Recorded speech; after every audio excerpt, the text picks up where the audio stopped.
So I have an incredible compilation here of Fox hosts losing their minds over the prospect of raising taxes on the rich. Check this out. 70% of voters approve of raising tax rates for families making over $10 million a year.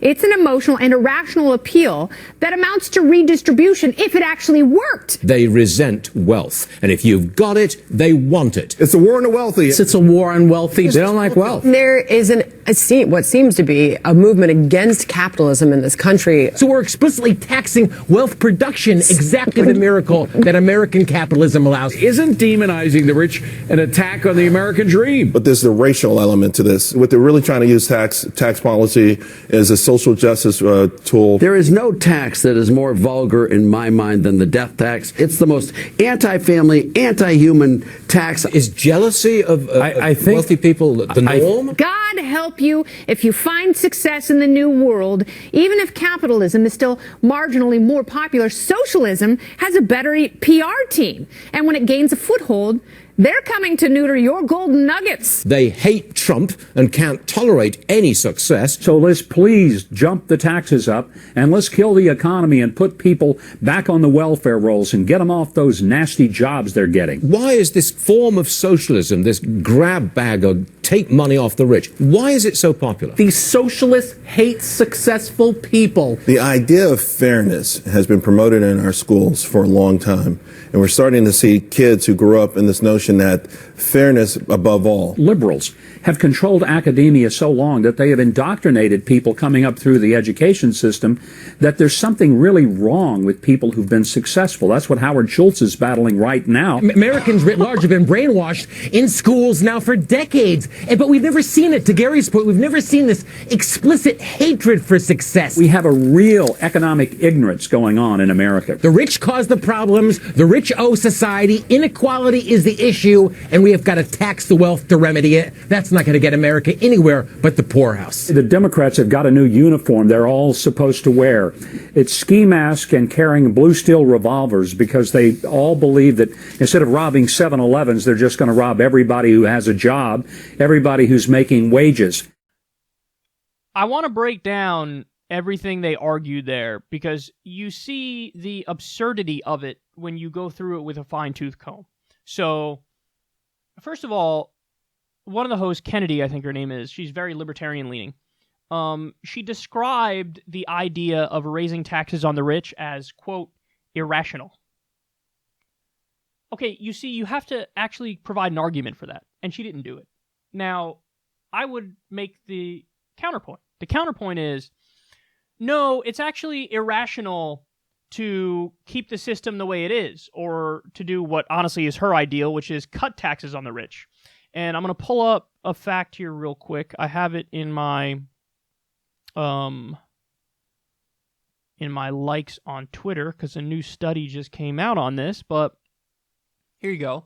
The richest 0.00025% owns more wealth than the bottom 150 million Americans. We have one family, the Waltons, which is 6 people, the heirs to Walmart.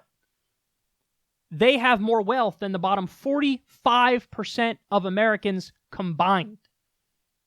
Okay? There was another study that came out not that long ago, and I'm scrolling to this one too. This one's also in my likes on Twitter. Thomas Piketty, who's an economist, roughly 60% of America's wealth is inherited, meaning most of America's riches are owned by people who did not work for them. So it's so funny, the narrative that these guys come up with for people who are getting like $1.35 for a meal for their kids, okay? They scold those people and say they're parasites and they're moochers and they need to pull themselves up by their bootstraps.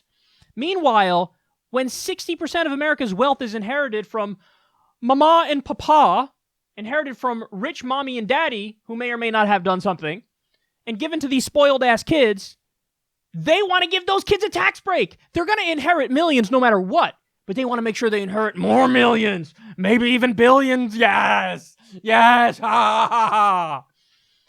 This is crazy. They literally attack the so-called death tax.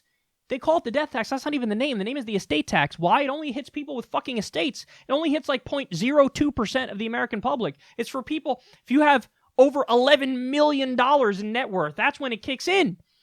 So most people aren't going to fucking feel that, but they defend it as if they're defending like small farmers. Listen, Fox News is not here to defend regular people.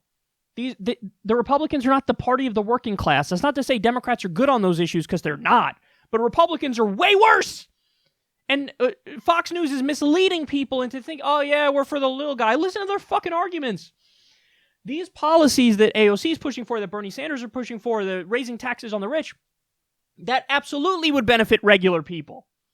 But they frame it as if that's not the case. They go on to call it a war on the wealthy. Are you fucking kidding me? Again, flip the oppression narrative all day long. That's what these guys do. Oh, it's a war on the wealthy. The wealthy, billionaires, corporations have been pumping money into lobbying since the 1980s and have basically bought our government to the point where it functions more like an oligarchy than a representative democracy in a constitutional republic. And a Princeton study showed that's the reality, that we function more as an oligarchy. If you're part of the donor class, you get what you want. Regular people don't get what they want. And they flip that narrative as if, oh, it's a war on the wealthy, as opposed to the rich waging war on us, because wages have been stagnant since the 1980s. They even go on to say it's a war on the American dream. Here's why that is particularly annoying, because a study came out about a year and a half ago or 2 years ago. Canada now is better on the issue of social mobility, economic mobility, than the U.S. is. Canada is further left on the political spectrum. They're much more social democratic, and you're much more likely to climb the economic ladder in Canada. So Canada now beats us on the measure of the American dream, as these guys say, oh, these lefties are waging a war on the American dream. No, actually, if anything, it's the right-wing politicians waging a war on the American dream. It's that philosophy, it's that ideology, it's the wealthy waging class warfare on regular people. They're the ones who are against the American dream. Because somebody like me, and I believe in social democracy, what I'm pushing for is equal opportunity, not equal outcomes. What I'm pushing for is, hey, how do we make it so that people have a shot? How do we make it so that, a kid born in the middle of Harlem to a single mother isn't guaranteed to not make it, while Mitt Romney's son is guaranteed to always make it? So that's what I'm here to do. That's why you need Medicare for all and free college and a living wage, because you need to give people equal opportunity. Then they say Democrats are anti-success. Look at their definition of success. Billions of dollars, which, by the way, no human being will actually ever be able to spend in a single lifetime. It's obscene when you have that amount of money. At the same time, 45,000 people die because they don't have health care. 29 million people don't have health insurance.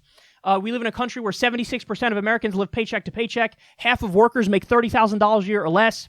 And that's how they define success. They define billionaires. Allow billionaires to exist, or or 100 millionaires to exist. I mean, this is crazy. Well, the idea that people on the left are like, we're anti anybody getting rich. No, of course we're fine with people getting rich, but it's a matter of degree. What makes sense and what is absolutely fucking insane when we live in a country with child poverty and child hunger. And finally, Huckabee hilariously argued, oh, the Democrats want to get these people off the nasty jobs that they're getting. As if like, oh, the Democrats are all for people being parasites and moochers and not working and getting money. No, you guys support that. I just described to you 60% of America's wealth is inherited. Meaning these spoiled-ass kids don't work and they just get mommy and daddy's money. And you're in favor of them getting it. So maybe you're the one who's pro-moocher and pro-parasite. Ever thought of that? And finally, it's hilarious because many people on the left have been... People on the right have gone after people on the left because some on the left have said, oh, we want a right to a job, just like FDR proposed.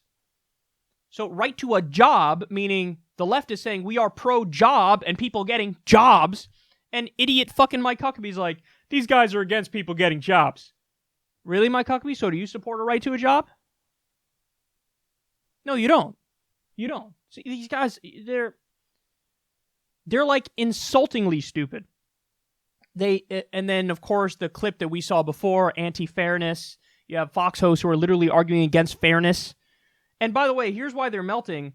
They're melting down because even their own poll showed 70% of Americans want to raise the top marginal rate for people over $10 million. They want to make that 70%. So when even the Fox News audience is like, yeah, that's a good idea, That's why they're in full-on meltdown defense mode, and they're coming across as the idiots that they are.